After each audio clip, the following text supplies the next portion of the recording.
جب تم اپنی نیند قربان کر کے اس سے ملاقات کے لیے اٹھ کھڑے ہوتے ہو تو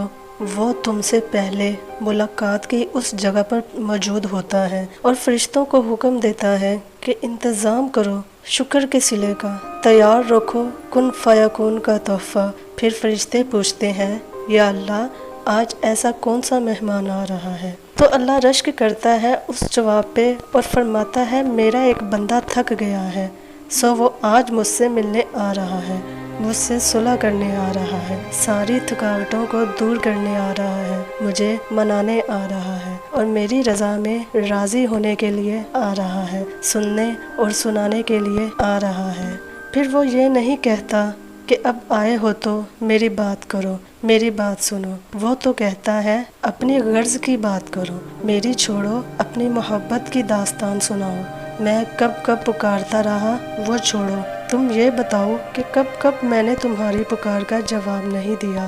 بس پھر جب تم اس کے روبرو ملاقات کے لیے کھڑے ہوتے ہو تو وہ محبت سے دیکھتا ہے تمہیں، اور پھر جب تم تھک کر سجدے میں گرتے ہو تو وہ اسی سجدے پہ تمہیں تھام لیتا ہے، یوں ساری تھکاوٹ اتر جاتی ہے، یوں صلح ہو جاتی ہے اور جو مانگا گیا ہوتا ہے اسے نواز دیا جاتا ہے۔ تہجد تو عشق ہے، اور جس کو عشق اللہ تک لے جائے اسے کوئی تھکا نہیں سکتا، بس وہ مان جاتا ہے، اور جب وہ مان جاتا ہے نا تو جگ سارا یہ ہار جاتا ہے، پھر جس کا حکم وہ دیتا ہے وہ ہر حال میں مل کر رہتا ہے۔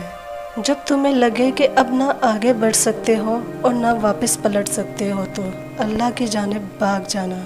دور تک، وہاں تک جہاں پہ تم اسے چھوڑ کر اس سے اتنا دور نکل آئے تھے۔ پھر جب تم اس کو دن کے اجالوں میں ڈھونڈ نہیں پاتے ہو تو وہ تمہیں اندھیروں سے نوازتا ہے کہ چلے آؤ میری جانب، میں منتظر ہوں تمہاری واپسی کا، تمہاری آواز کا، تمہاری دعا کا، تمہاری غرض کا۔ وہ اپنے بندے کو کبھی بھی ایسی چیزوں سے نہیں نوازتا ہے جو تمہارے لیے آگے پریشانیاں اور مشکلات پیدا کر سکے، کیونکہ وہ تو اللہ ہے نا، وہ تمہیں سکون کی جگہ تکلیفیں تو نہیں دے گا نا، وہ جانتا ہے کب، کیسے، کیا اور کس کو دینا ہے، بس تم یقین اور صبر رکھو اس پر، دیر سے ہی صحیح پر وہ معجزے کرنے میں بالکل دیری نہیں کرتا۔ وہ کبھی تمہیں تکلیف میں مبتلا نہیں کرتا اور نہ ہی وہ تمہیں تکلیف میں دیکھ سکتا ہے، اسی لیے جب تمہیں کوئی چیز ستانے لگتی ہے تو وہ اس کو تم سے دور کر دیتا ہے، جب تم خوشی کے ذریعے اس تک پہنچ نہیں پاتے تب وہ ایسے حالات پیدا کر دیتا ہے کہ تم اس کی طرف دوڑے چلے جاتے ہو،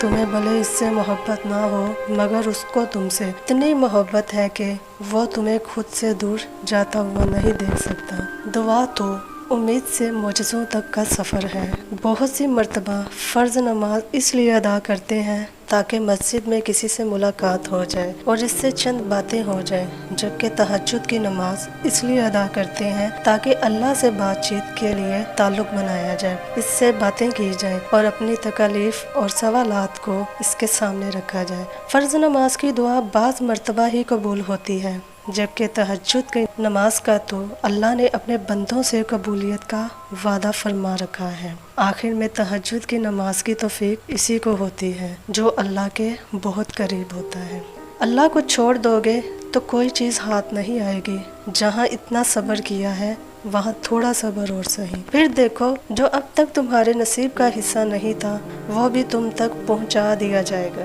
غم نہ کرو، اللہ تمہارے ساتھ ہے۔ ایک ہار پہ ہر اس فتح کو بھول گئے ہو جس سے اللہ نے تمہیں ہمکنار کیا ہے، اس کی رحمتوں کو یاد کرو اور ذہن نشین کر لو کہ تمہارا رب ہر شے پہ کامل ہے۔ تم میں سے ہر ایک کی دعا قبول کی جاتی ہے جب تک وہ جلد بازی سے کام نہیں لیتا اور یہ کہنے نہیں لگتا کہ میں نے تو دعا مانگی لیکن میری دعا قبول ہی نہیں ہوئی۔ اللہ سے دعا کرو کہ وہ ہمارے دل کو اپنے قریب لائے اور اسے خوبصورت بنائے، آمین ثم آمین۔ ہر چیز ایک مخصوص عمل سے گزر کر ہی مکمل ہوتی ہے، بالکل اسی طرح تمہارے صبر کا بھی پھل پک کر تیار ہو رہا ہے، اور جب وہ مکمل پک جائے گا تب ہی وہ میٹھا اور لذیذ ترین ہو کر تمہیں نصیب کیا جائے گا، لہٰذا یقین اور دعائیں جاری رکھو۔ تمہاری دعاؤں کی شدت تمہاری تڑپ کا اظہار کرتی ہے، وہ کر دے گا عطا بھی، بس وہ کسی بہترین وقت کا